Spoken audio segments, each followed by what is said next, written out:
కాశీ వెళ్ళిన తర్వాత గంగా స్నానం చేయలేకపోతే ఏం జరుగుతుంది అన్నటువంటిది ధర్మ సందేహం. కాశీ వెళ్ళటమే జన్మ సుకృత పుణ్యం. అసలు మనం నిత్యం కూడాను ఇంటిలో స్నానం ఆచరించేటప్పుడు కూడాను మనం కాశీ కాశీ కాశీ అంటూ గంగా గంగా గంగా అంటూ స్నానం చేస్తే సర్వేశ్వరుడు అనుగ్రహాన్ని ప్రసాదించి మనకి కాశీ వచ్చేటట్టుగా దివ్యవంతమైన అనుగ్రహాన్ని ప్రసాదిస్తాడు. కాశీ అందరూ వెళ్ళలేరండి, సర్వేశ్వరుడి అనుగ్రహం ఉంటేనే వెళ్తారు.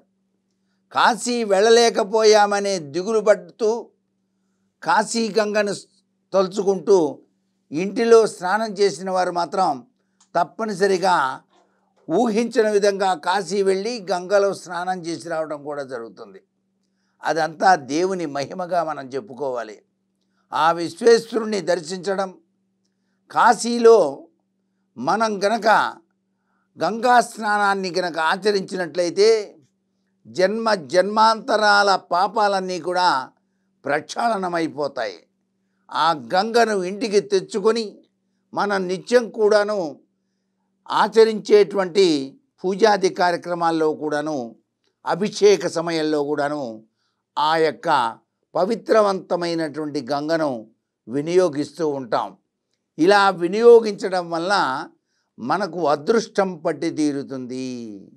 అంతేకాకుండా ఇంటిలో ఏదైనా దుష్కర్మలు గనక ప్రవేశించి మానసిక అశాంతి ఏర్పడ్డప్పుడు కూడాను కాశీ గంగను గడప మీద చల్లి ఇల్లంతా కూడాను అలా గనక చల్లినట్లయితే ఆ దుష్కర్మ ప్రభావం ఇంటి నుంచి బయటకు వెడలిపోతుంది సుమా.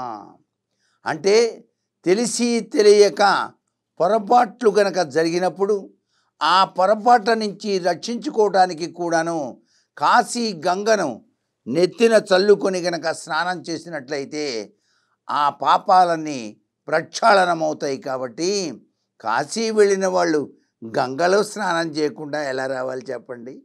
కాబట్టి తప్పనిసరిగా ఒంట్లో అనారోగ్యం ఉన్నా సరే ఆ గంగలో మునిగితే చాలు, అనారోగ్యం అంతా కూడా పటాపంచలైపోతుంది. అందుకనే అన్నారు, కాశీ విశ్వేశ్వరుని యొక్క ధ్యానం సర్వవిధ పాపనాశనం అని చెప్పేసి. అసలు కాశీ దివ్యక్షేత్రాన్ని రోజు మనసులో తలుచుకుంటేనే చాలండి, మానవ జన్మ ధన్యమై తీరుతుంది సుమా అని చెప్పేసి మనకు శాస్త్రంలో చెప్పినటువంటి నిగూఢ రహస్యం.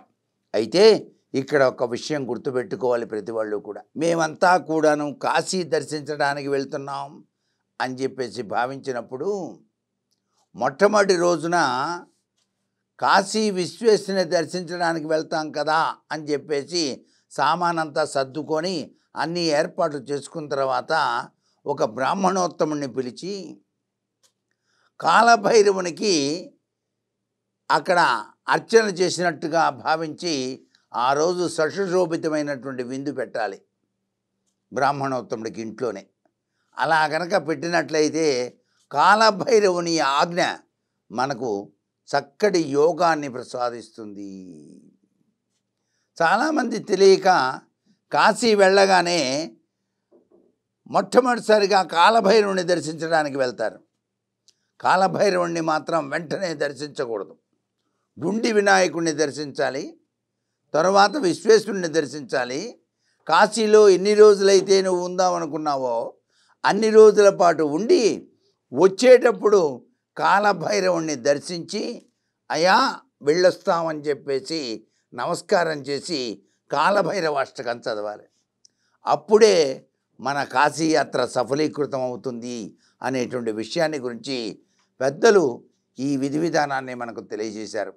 కాశీ నుంచి వచ్చిన తర్వాత కాశీ సమారాధన అనేటువంటిది కూడాను చాలా చక్కగా పూర్వకాలంలో ప్రతి వాళ్ళు కూడాను నిర్వహించేటువంటి విధి విధానం ఉండేది. కాశీ వెళ్ళి రావటం అంటే ఎన్ని జన్మల సుకృత పుణ్యం ఉంటేనో కాశీని దర్శించడం అవుతుంది.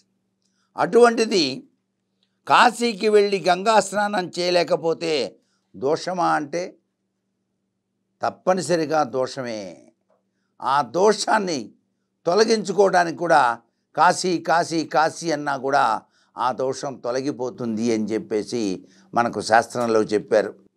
కాశీకి వెళ్ళినప్పుడు గంగా స్నానం చేయలేని పరిస్థితుల్లో దానిలో నీటిని తీసుకొని నెత్తిన చల్లుకున్నా చాలు, పరమ పవిత్రవంతమైనటువంటి విధి విధానంతో మన జీవితం సుసంపన్నమై విరాజిల్లుతుంది.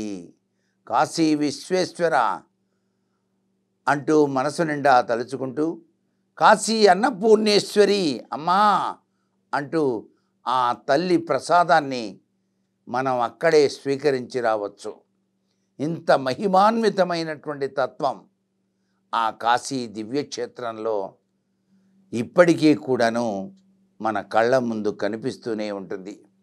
కాశీ వెళ్ళి స్వామిని దర్శించి ఆ చుట్టుపక్కల ఉన్నటువంటి దివ్యవంతమైనటువంటి క్షేత్రాలన్నింటినీ సందర్శించి ఇంటికి వచ్చిన తర్వాత అసలు జీవితంలో కాశీని మర్చిపోలేమండి. కళ్ళు మూసుకుంటేనే ఆ దివ్యక్షేత్రం కనిపిస్తుంది. అలా మనసు నిండా ఆ విశ్వేశ్వరుని తలుచుకుంటూ, కాశీ అన్నపూర్ణేశ్వరిని తలుచుకుంటూ పరమపావనవంతమైనటువంటి ఈ మానవ జీవితాన్ని ధన్యం చేసుకోవాల్సిన పరిస్థితి ప్రతి ఒక్కరికి ఉన్నది అని చెప్పేసి మనకు శాస్త్రం తెలియజేస్తోంది. కాబట్టే కాశీ ఖండంలో చెప్పినటువంటి విధి విధానాలని కనుక మనం ఆచరించిన, లేక కాశీ క్షేత్ర మహత్యం గురించి మనం విన్నా కూడాను మన జన్మ ధన్యమై తీరుతుంది అంటోంది శాస్త్రం. సర్వే జనా సుఖినో భవంతు.